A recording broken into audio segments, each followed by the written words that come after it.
Hello, inspiring doctor. I'm Dr. Teresa from Med Institute. Let me introduce myself.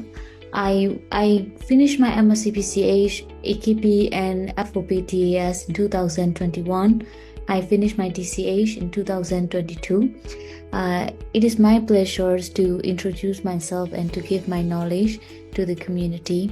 I would like to explain to you about the structures of MRCPCH theory exam and how it is okay for you to prepare for this exam. So for the MRCPCH theory exam, there are three parts: FOP, TAS, and AKP parts. There is one additional degree you can get if you finish a FOP exam. You can take the DCH clinical exam, and then after you finish, you can get a diploma in child health degrees. So these degrees is good, especially for those who want to work as a GP, and also has a special interest over the child health. Okay, so let's move to the FOP parts. Generally, the FOP assess the candidate knowledge, and it is more related to the clinical knowledge, how you formulate the diagnosis. It is not too much difficult compared with TAS for me personally, because TAS is more related to the basic science or pathophysiology and anatomy, those kind of thing. The FOP, usually the paper, it lasts for 2.5 hours, and then the questions are many of the questions are single best answer questions, and they have some extended matching questions there. Please keep in mind that in 2024 Diet 3, they have a plan to make some changes in terms of the exam format for FOP and TAS. But for the sake of today's meeting, I'm going to mention the structures that is still valid until Diet 2. What is TAS? TAS, as I've mentioned, is assess your basic science knowledge. So it's involve a kind of pharmacology questions, and then also some ethic questions, statistic questions. It can be a little bit difficult, but many of the candidate can pass this exam once they know how to prepare well. It also involves 2.5 hours. The paper involved. And it is also included a single best answer and extended machine questions. Okay, so there's a syllabus for FOP and TAS. So the majority of questions came from dermato, DM, endocrine, emergency, hemato-musculoskeletal, neonate, nephro, nutrition, and pharmacology. And some questions can come from adolescent medicines, cardio, psychiatry. So you can find those kind of syllabus from the RCPCH website, and then you can prepare well ahead that at which topic you need to specifically focus more, that can give you more coverage in the exam. For the TAS, again, the syllabus, those kind of hot topics, systemic, like cardiology, endocrine, genetic, hemato, metabolic, nephro, neuro, those are the very hot topic for the TAS. They can also be 30% can also come from the other parts that I've mentioned here. So how do you start preparing for this theory part of the exam? The important part is that sample paper is the most important, and again you can the other important book for preparation is the clinical cases book.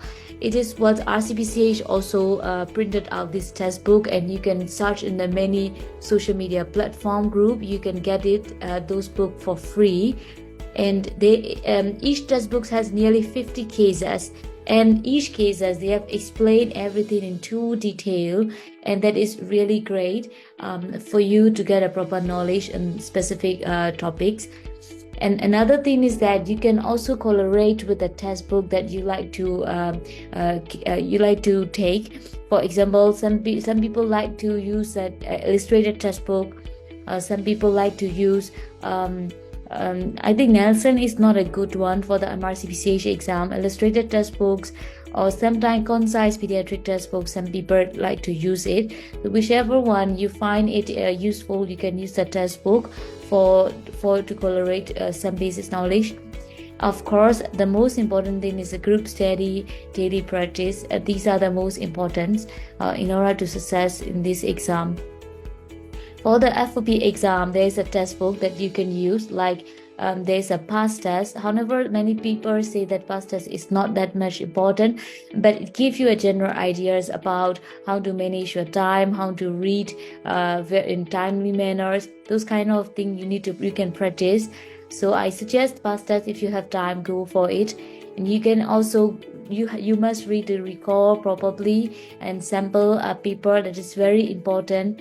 Guideline book is very important, not just for the theory, but also for the later parts of clinical exams or also in your day-to-day life. Guidelines are very important. In the test book, you can use illustrated test book. Clinical cases, FOP is a must. And for the ethical station, you can use Science of Practice. And this book is very good, and it has too many pages. For me personally, during my preparation, I could not read all the things from that test book. So what I mainly use is the box, and I read the box carefully, and that is really important for my exam. TAS, they can be books called Science of Practice. This book is good for pharmacology and statistics. Those kind of thing is good. And then you can use survival guide. There is also one test book that you need to read. We call it as a basic science test book.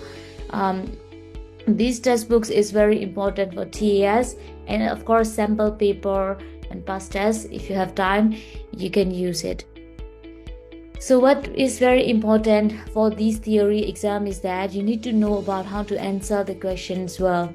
So it is important that you know the questions very well, and you need to read it very carefully. Of course, time management is very important. Some people, they fail the exam not because of lack of knowledge, but because of their poor time management. And that time management probably goes with your reading skills. Sometimes they give the questions that you need to read a lot, and this will take your time. If your reading skill is not speedy, it will take your marks. And that's why you need proper reading skills, skimming and scanning techniques. Of course, trust your instincts. If you think that this answer is most likely, probably go for it. Do not make changes. And then you need to get some time after you finish. There should be some time to recheck your answer, and that is very important, because sometimes we make the silly mistake, and only after we recheck it, we know that it's a mistake that we should not make. So it is very important to set aside some time. Okay.